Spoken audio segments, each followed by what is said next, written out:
What's a common fact that science has already debunked, but people still believe in? Polygraphs as concrete evidence. They're not even admissible in court, yet they get you hired and fired from jobs. Here's my fun story. I had to take a polygraph for employment for my big girl job with my local county agency. It was all bad. I was 3 months postpartum, suffering badly from PPD but undiagnosed. I had a 2-year-old at home going through a sleep regression. I hadn't slept more than 3 hours at a time in over 2 years. I was living on sugar-free Rockstar and ibuprofen. I also have severe anxiety and have physiological reactions to certain subjects. I was pretty much one of the worst polygraph candidates you can imagine. Prior to the test, I had to answer a very thorough questionnaire. I was definitely a massive partier in my 20s. I was also raised by people who didn't exactly follow all of the rules. I had to disclose some things that I would never have told a potential employer. Then I had to sit face to face with the administrator of the test and go over that questionnaire again. Friend, I was as honest as I could be. I sang like a fucking canary. I told the truth about shit they didn't even ask. I said it all. And because I'm a nervous fucking wreck and I'm sure my heart was beating 600 miles an hour, I failed the fucking exam. So they redid several questions.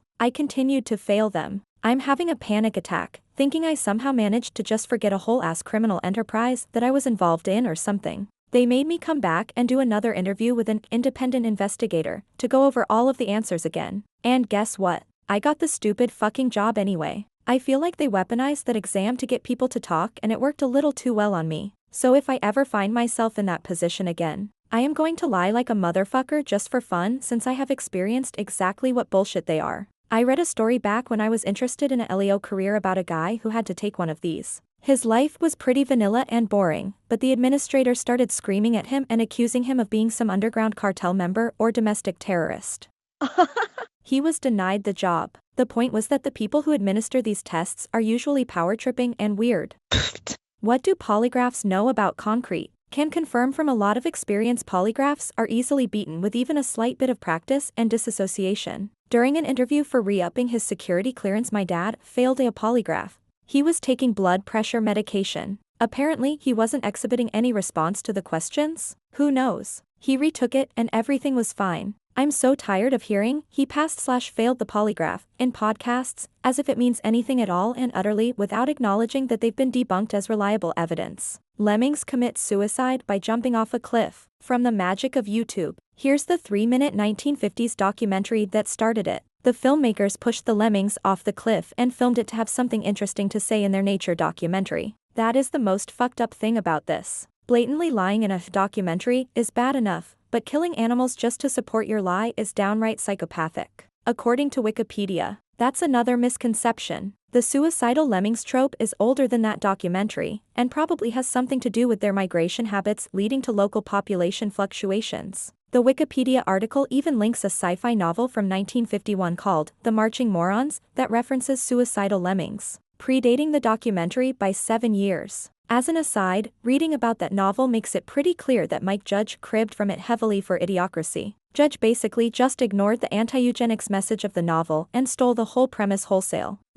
I beat that game. No one died. Is it even possible to beat lemmings with no deaths? I feel like I remember explosions being necessary to progress in some spots. They mostly just stand there with a countdown over their heads and then explode. We only use 10% of our brains. I think I've met a couple people who only use 10% of their brains. You'll be horrified to learn that those people you're referring to are actually using 100% of their brains. In that case, I'd prefer they reduce that to 10%. I only use 10%. I'm saving the other 90% for when it really matters. I'm now picturing someone saying, "Time to use my brain's full power," and immediately having a seizure. I think we only use 10% of our hearts. And yet somehow 100% of the pain. You motorboatin' son of a bitch. I can't remember all the analogies about this that I've ever heard, but one is that it's like saying that traffic lights only use 1/3 of their lights. I like it's like saying you use 10% of your home because you're in one room at the time. That people eat several spiders a year in their sleep. Eat your spiders when you're awake like the rest of us. You cowards. No mention of spiders, George, yet? I'm surprised. Average person eats 3 spiders a year. Factoid actually just statistical error. Average person eats 0 spiders per year. Spiders, George, who lives in cave and eats over 10,000 each day, is an outlier. ADN should not have been counted. You'd think I'd be sick of spiders, George, after all this time. But that ADN gets me every time. I'm irrationally disappointed whenever someone leaves it out.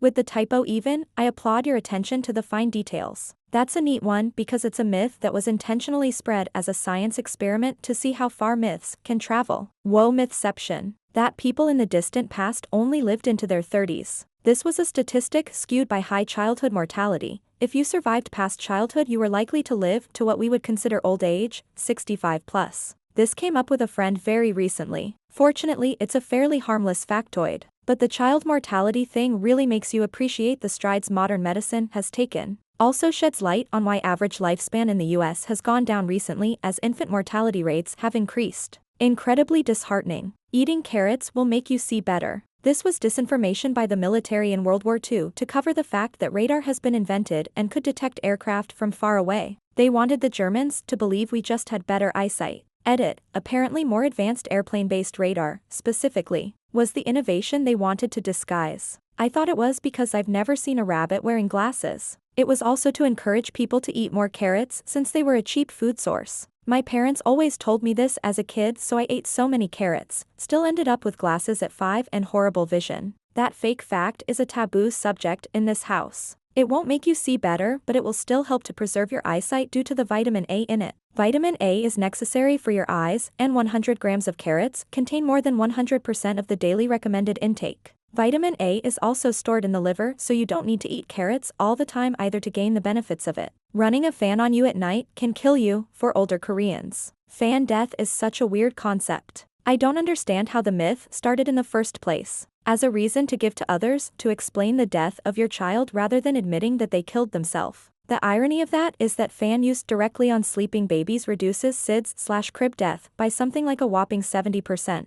If I recall correctly, it stimulates deeply sleeping babies to consistently breathe and properly ventilates waste gases away from the crib. Oof. Yeah. That or drug/alcohol overdoses, I guess. Save power at night. After the Korean War, the South Korean economy was in tatters. Also a polite way to explain suicide, SIDS, and other unexplained deaths that happen at night. That humans have 5 senses. This idea stems from ancient Greek philosophy, mainly Aristotle, and is still taught in schools today. However, science and common sense has long shown that we have more than 5 senses, e.g. proprioception, body position, vestibular, sense of balance, etc. It's somewhere around 18 different senses. The human brain can only register 10% of all 18 senses. This is the first comment that's a shock to me. I was taught 50 years ago that there were 5 senses and never heard anything different until now. Though there were many people who believed in a 6th sense, ESP, because it was the 70s. Part of the issue is also arbitrary categorization, and that's why we have around 18. What is touch? Pressure? Heat? Cold? Vibration? Turns out you have 4 different nerve endings for those. How about pain? Because that's another nerve ending too. How separate is taste from smell? Do we count the different taste receptors separately? How about the smell receptors? Because if we do that, the number of senses gets high really fast. Does a sense need to be interfacing with the outside of an organism, or can we count hunger, thirst, fatigue, etc.? That shaving makes your hair grow thicker, while waxing makes it thinner. As a woman, I hear this all the time. Told my hairstylist I was pulling a few long hairs out of my eyebrows. All staff were horrified. That can damage the follicle and kill the hair. Well, 1, that'd be great. That's kind of the effect I'm going for, and 2, if that were actually true, my ear hair wouldn't be growing in like a forest in a Scandinavian horror film. Probably gonna get downvoted for this. But pulling out hair does actually damage the follicle and can definitely stop the hair from growing. It's not a 100% thing. In fact, it's almost completely random. The hair doesn't want to stop growing, and it is also dependent on some genetic factors. But I can guarantee some of my friends and acquaintances without eyebrows used to have eyebrows. Don't know if your hair is particularly resistant, but I know where I used to pluck hair out of the left side of my face sure as hell doesn't appreciate what I did and has been on permanent sabbatical. Cracking your knuckles doesn't cause arthritis. It just annoys everyone around you. That clits are hard to find. I mean, really, people, it doesn't take a roadmap to find it. Honestly, for years I always wondered if there was a second one or something because they're kind of unmissable and it didn't make sense for it to be easy to find. This dude doesn't know about the second and third clit. And of course there's the 11's clit and the luncheon clit and the afternoon tea clit and so on. This myth had me gaslighting myself into believing I was missing something critical when I was younger. It's so obvious that I was like, no. It's supposed to be hard to find, this has to be a decoy. The decoy clitoris skull. Man, the names of Hideo Kojima's characters are getting weird. I always thought that was just a jab at lazy entitled men and not men as actually physically hard to find. It's right there. Icarus smack dab in the navel, you'd have to be blind not to find it. Day 53. Caressed her Achilles tendons in all ways imaginable, with 0 results. Starting to feel discouraged, but must continue. In the name of science. I fondly remember talking to my brother about inappropriate stuff coworkers will talk about, and he kinda had a oh, yeah moment and explained that he thought the whole not being able to find the clit thing was a joke. One of his friends at work mentioned it and she said it was so ridiculous that dudes have trouble with that. He kinda raised an eyebrow and listened to a couple other girls at the lunch table shared their disappointing experiences. His response was something along the lines of, but it's just like, right there.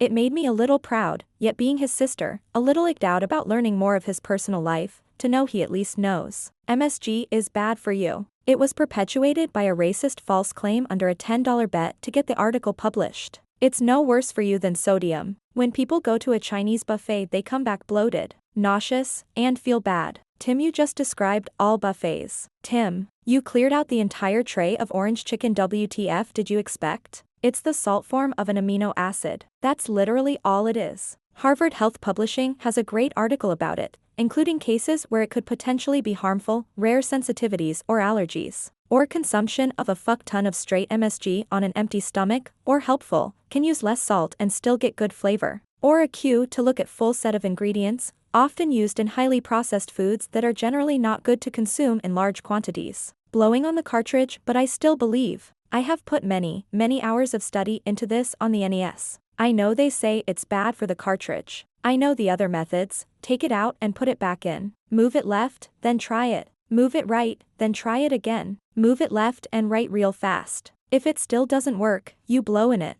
And it works. Science may never be able to explain it, but it works. Although it should be mentioned that if you're having a lot of trouble getting your games to work, and it feels loose when you put it in, you'll want to look into replacing your 72-pin connector. They're inexpensive and not super difficult to replace if you're even slightly adept at disassembling and reassembling electronics. It's also a good idea to clean the game's contacts with isopropyl alcohol and a Q-tip. Going outside in cold weather without appropriate outerwear will, directly, give you a cold. It really doesn't help that it's called the common cold, or just a cold, even though it's really one of many viruses. This is a funny one, I was going to post this myself. Going outside when it's cold and you're underdressed cannot get you a virus and infect you on its own. This is a myth and you are correct. But a recent study came out to say, the cold weather does in fact dry out your throat/nasal cavity and reduces the membrane/mucus that protects it from viruses, making you more susceptible to allowing a virus to penetrate your throat barrier and get into your bloodstream. So, going outside when it's cold doesn't get you sick, but if the virus gets into your airways when it's cold and your throat is dry, then you are more easily infectable. The old tale does have some truth to it.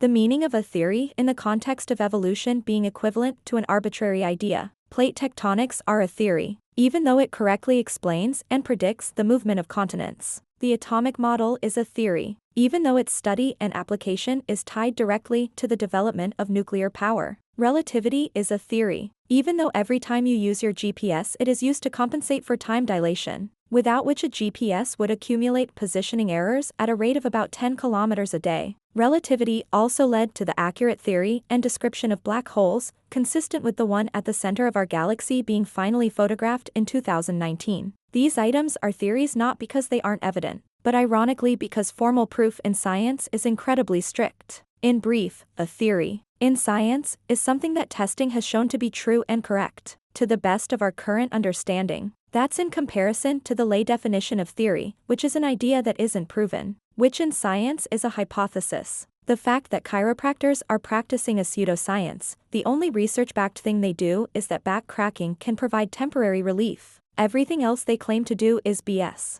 Still seeing adults argue we only use 10% of our brains like it's hot tea gossip. Flat Earth. There was a flat Earth guy who spent thousands of dollars to prove it but ended up just proving it was round instead. It was a low-effort myth anyway. Make it interesting. Say it's flat and triangular. Alpha male. The scientist that came up with the concept himself debunked it. Pro tip. If someone around you starts talking about alpha behaviors, ask them if that's, like, a furry thing. I think it means they're really into the Omegaverse. Apparently, I'm not chronically online enough. What's that? Edit. After reading the replies, I'm now submitting an application to Smith & Wesson to be a taste tester on their Revolver line. Fan fiction that turned into an actual genre somehow. Erotic fiction involving alphas, betas and omegas. Usually creatures like werewolves would be involved in this terminology. I genuinely feel so bad for Mech, the guy who wrote Alpha Wolf. He is a real and respectable scientist who was wrong. It happens. Science is allowed to make mistakes and correct them, which Mech did. He made the mistake. And he is the one who corrected it and figured out that wolves actually generally have a family dynamic in the wild. The alpha and omega are actually just mom and dad. And obviously, mom and dad should be in charge. They're the most experienced. He also found that the alpha behavior was really just prison behavior. The alpha in a real wild pack is just dad gently disciplining his kids and playing with them and teaching them. I just hate how one of the premier wolf scientists has had his reputation ruined through no fault of his own. His only mistake was having a hypothesis and supporting that hypothesis with research that turned out to be faulty. But he's the one who didn't accept his theory as just fact. He kept studying. He knew that his methodology was flawed by not looking at wild wolves. So he did just that and retracted his previous theory when he had better data. In other words, he did science. Just definitionally, he did science. And, to continue to be fair, the alpha-male dynamic/metaphor works a lot better once we realize it only applies to stressed wolves or stressed people in an unnatural environment. Like, when people self-describe as alpha males, I assume that it means they react to unfamiliar environments and unfamiliar people with aggression. That you have to wait 30 minutes after you eat to go back to the swimming pool. If you have kids, it's absolutely a true statement. 'Cause really what you want is 30 minutes of peace and quiet after lunch. Because kids asking every 30 seconds if they can get in the pool now is peace and quiet. Amateur. Get a kitchen timer, set it to 30. If you bother me before this rings, I add 10 minutes. You only have to do that once. Maybe twice if they're really hard-headed or dumb. You're welcome. During CPR training it was explained this rule was designed to prevent kids from choking on water and vomiting their fresh lunch in the pool or worse. Sugar makes kids hyperactive. Studies don't support this. Yup. Think of all the times we give sugar to kids, usually as some form of celebration. They're hyper because they're excited about A, the thing they're celebrating, and B, receiving a tasty treat that is usually given by most adult figures as a reward. C. They're kids. Kids are hyper. Vaccines cause autism. Vaccines cause adults. This was never a fact. Some idiot doctor said it was and lost his license over it. Then, a bunch of other idiots accepted it as fact. Personality tests during hiring as predictor for performance. Oil is dead dinosaurs. Also, I'll mention that if science has debunked it, it's no longer a fact. But it's still fun to call it dino juice. Video games cause violence. That's always stood out as odd to me. We all know it's Eminem and Marilyn Manson. Video games don't cause violence. Lag causes violence. The whole concept of a learning styles, e.g., visual or kinesthetic learners, lacks empirical evidence. There is no evidence that individuals actually have stable, reliable styles, nor that teaching to an individual's learning preference leads to increased retention or achievement. There is, however, considerable research demonstrating that humans in general benefit from multimodal approaches to teaching and learning. Vaccines do not cause autism. And the lead proponent of this claim lost his license due to misconduct. Yep, and unfortunately for all of us, your second sentence only makes believers more entrenched in their false belief. It's how conspiracy theorists think and why it's almost impossible to win any argument with them. Doctors and medical researchers tend to have traits like hyperfixations and a lessened ability to read social cues. So, autism causes vaccines. That BS with, a woman stores the DNA of every man she slept with. Also having sex with lots of men makes a woman's bits stretched and worthless, whereas having lots of sex with one man doesn't. Honey, it's made to squeeze a baby's head out. ETA, but we totally do store the DNA. So we can engineer our own clone army and rule the universe. You're not supposed to talk about it out loud though. People believe that? If a woman tells you this, and then shows you the jar by her bed, you should probably leave. There are so many myths about women in the manosphere. This is one of the dumbest. Also, the number of guys who think women pee out of their hoo-ha is staggering and depressing. Edit. Also, that women can hold in their periods. Like, no, she does store the DNA of every child she births. And it gets passed to each subsequent child. Which is pretty fucking cool. Cold water somehow boiling faster than warm/tepid water. Been debunked, cause that's not how the laws of thermodynamics work. I boil a whole bunch of water at the beginning of the week then freeze it. If I ever need boiling water it's right there ready to go. I think this comes from ice forms faster from boiled water story. The food pyramid. Egyptian food is really good though. Your brain doesn't mature until age 25. No, that was just the age cutoff of that particular study. This is pseudoscience. I think the most annoying part about how people regurgitate that is that they seem to act like you go from 0% formed at 24, and then have a fully unlocked brain at 25. I had to scroll too far until this finally appeared. Yup, of everything here, this is the one I most commonly see stated as assumed fact in just, like, casual conversation. They're only 22, their brain isn't fully developed yet, is one of those very incorrect things you'll see just everywhere. I know a lot of people over 50 years old whose brains didn't develop past middle school. A lot of them are currently running the country. Breakfast is the most important meal of the day. That was a line said by Kellogg. But if a kid gets to school at 9 a.m., they haven't eaten since dinner the previous day. So 14 hours ago. If you skip breakfast you will be lacking energy. Black/brown people don't need to wear sunscreen. Yes, your melanin protects you better than the pasty white people. But the sun is still very strong and we're working with a weaker ozone layer. You still need to protect yourself from sun damage. Years and years ago I was fishing with friends and one of them was black. She laughed at me when I offered her sunscreen. The next day she called me and said, "I don't know how you white people do it, this shit hurts." She had her first sunburn. A combo of how long we were out there, the water reflecting the sun and the time of day we were there. But she seriously had no idea she should ever wear sunscreen or could ever burn. I have tried to explain this to a black kid we have yearly at our summer camp. Her dad, also black, white mom, he says she doesn't need it. Other kids tried to argue too that, I don't need sunscreen either. I don't get burned. Kid, you are Finnish and whiter than snow. Take the sunscreen. Last year I told the kids, after a lot of why and whining, that they can get skin cancer later in life if they don't. What's cancer? I had to pause to think for a second how to explain it to a bunch of 7 to 10-year-olds. It makes you really sick. You need to stay in a hospital for a long time and all your hair will fall out.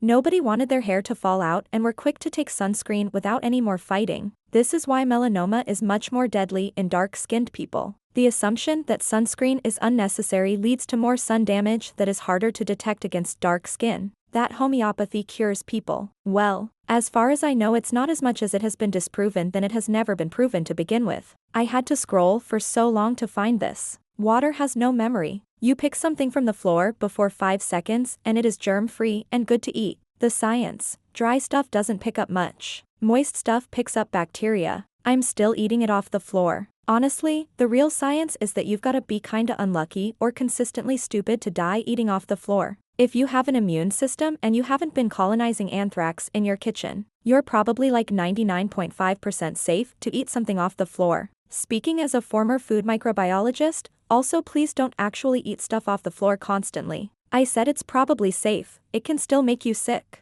I thought there were actual studies largely confirming this. Too lazy to look them up though, and I wanna still eat whatever drops. Different taste sensors on the tongue. There are different sensors, but they are not clustered in specific regions like the old tongue map indicated. It doesn't help that this was taught in schools. Fat-free equals healthier. Fat can be good. Obviously moderate it, everything in moderation. But completely cutting out unsaturated fats is not healthier. Yogurt is probably the best example of how taking fat out doesn't automatically makes it any healthier. Drinking coffee dehydrates you. Black coffee can be counted as water for purposes of your hydration. I read about this once in an article about water myths. Apparently, the experiment on which this claim is based was done almost 100 years ago and only had 3 people as test subjects, which is far too little to propose a general hypothesis. Also, they quantified the hydration level of the patients by the color of their urine alone because they had no better method back then, which is a really unreliable method. That the Earth is 6.000 years old. As a professional geologist, I can assure you the planet is far, far older. The Earth is 6,000 years old, but it is also 4.5 billion years old. Mitch Hedberg, you're just saying that because you're in the pocket of Big Rock. Thank you. I got kicked out of confirmation class when I was a teen because of shit like this. The teacher even went on to say that dinosaur bones were God's way of testing our faith. I was raised and educated by young Earth creationists. They claimed the evidence supported a young Earth. So I used to wonder why they were so scared of sending us to school. Now I get it. I stumbled across something called the Conservapedia, as some far-right Republicans apparently believe Wikipedia is controlled by left-wing extremists, so they made their own with the real facts. The best part. Some biblical scholars have calculated that the Earth is around 6,000 years old, using the genealogical information provided in Genesis. Some biblically illiterate scientists, however, disagree with this method of calculation, falsely predicting it to be 4.5 billion years old. That vitamin C can cure the common cold. Damn you, Linus Pauling. OMG, the overhype on Vit C is crazy. Going out in the cold, without a coat, will make you catch a cold. Duck quacks don't echo. That scientific facts don't change. Getting a cold is caused by standing out in the cold. I thought after COVID, we would all know that a cold is caused by viruses and not actually the cold. Nope, we still catch a cold by being cold. Surprised nobody answered spanking works yet. This is not even a case where it only works for some kids that people try to justify spanking, toddlers, spoiled kids, etc. We've studied millions of kids over decades. There are no benefits to spanking. The only effect we can reliably see is that kids who are spanked are more likely to be aggressive and have behavior problems. If a kid is old enough to reason with, you don't need to spank them. If a kid isn't, they're not going to understand why you're spanking them. The only thing spanking teaches is that the bigger person enforces rules through violence. That doesn't mean be a doormat. There's plenty of ways to discipline a kid and have boundaries and consequences that doesn't involve inflicting physical pain on them. Natural consequences are the best teacher. Imho. Praise the behavior you want to see. Remove toddler from the fun activity if they can't behave, etc. If kids fear punishment for doing wrong, they don't stop doing wrong. They get better at hiding that they did wrong. Part of this is simply because it's impossible to not fuck up sometimes. Mistakes get made, accidents happen. And if something goes wrong, and the kid thinks they're gonna get beat or screamed at or whatever, their immediate first response is going to be to hide the evidence. This a million times. It's so frustrating to read a hardcore spanking believer say it's okay to hit your kids because they were spanked and turned out okay, and they deserved it. That metal, mercury, fillings are 100% safe. Science has proven in multiple studies that they cause illness in vulnerable populations. But it's an inconvenient narrative. Isn't mercury liquid at room temp? What are we talking about? Flat Earth. But Earth is flat. Hear me out, about 70% of Earth's surface is covered in water, which is not carbonated. Therefore, Earth is flat. Ha ha ha. This was never a common fact. The Greeks knew the Earth wasn't flat. I will never stop believing that that entire thing is just one really good troll job made up of people just fucking with you who happen to actually get a few people to actually believe it. That soy milk / soy products / tofu causes elevated estrogen in men. That's a pseudoscience. You will not grow boobs from eating tofu. The science was funded and published by dairy / meat industry. It's to control stock prices. Left brain versus right brain. Brain scans clearly show both hemispheres work together. What? Yeah. They work together, but both focus on other tasks. Look at split brain patients. You only have 5 taste buds and they're on specific places on your tongue. Myers-Briggs personality types. The 2 women who developed the system had 0 background in psychology / behavioral health. One had a degree in agriculture and the other in political science. All the research supporting the system is directly funded by the Myers-Briggs Foundation. There is no third-party research that supports their conclusions. The whole alpha male wolf thing. Even the guy who discovered it spent the rest of his career trying to tell people he was wrong. That dyslexic people see letters and words backward. At first, dyslexia was thought of as a visual processing disorder, but that was about 5 pivots ago. I recently talked to my neighbor, a rare occurrence as I'm a renter in NYC, and learned he is a leading psychologist in the field of trauma. He said that pop culture has destroyed any chance we have of truly understanding how trauma works. He told me the following: people understand trauma like this, something happens that shakes you up, and you never settle back down. But in reality, people get shaken up and they settle back down almost all of the time. The only traumatic events that have lasting effects are personal attacks in which somebody either witnesses a human willfully harming another person, or someone being personally harmed directly. That's it. His biggest peer-reviewed study on PTSD was actually something that was kind of stumbled upon. He found that the extensive survey on alcoholism, which was given to just about everyone in AA multiple times over the course of 50 years, actually contained all of the necessary questions used to diagnose PTSD. The #1 indicator of whether or not someone would suffer PTSD was not being in war. Or being in an abusive relationship, but being diagnosed with borderline personality disorder. Almost nothing else showed any statistically relevant correlation or causation. He ended the talk in a disappointed tone because he said that the current understanding of trauma is so ubiquitous that he doesn't think that most people will actually ever understand trauma. Magnets can be neutralized with water. My science fair project in 5th grade was seeing if humidity affected magnetism. The magnet worked best underwater. I can't even begin to comprehend how this would make any sense. Chocolate milk, in fact, does not come from brown cows. How now? Brown cow? I mean, some of it does. Citation supporting that, please. Astrology. If you think this, you're obviously a Pisces. Astrology is definitely a myth. We Taurians know this. Eugenics and race supremacy. Been highly debunked, but fascists and their followers still believe it. Not just race supremacy, but the idea that race is a biologically meaningful term instead of a sociological term. A very small percentage of the population mistakenly thinks that genetic diversity represents defects and that we should strive towards some purer form of human. Those people are very wrong. As with bananas, a single genetic strain is far more vulnerable to disease. Our diversity allows us to better adapt to a constantly changing environment. All dogs are boys, all cats are girls. That's what I learned. Anyway, there's no way to disprove this. Have you ever seen a cat penis? Shaving makes the hair grow back darker or thicker.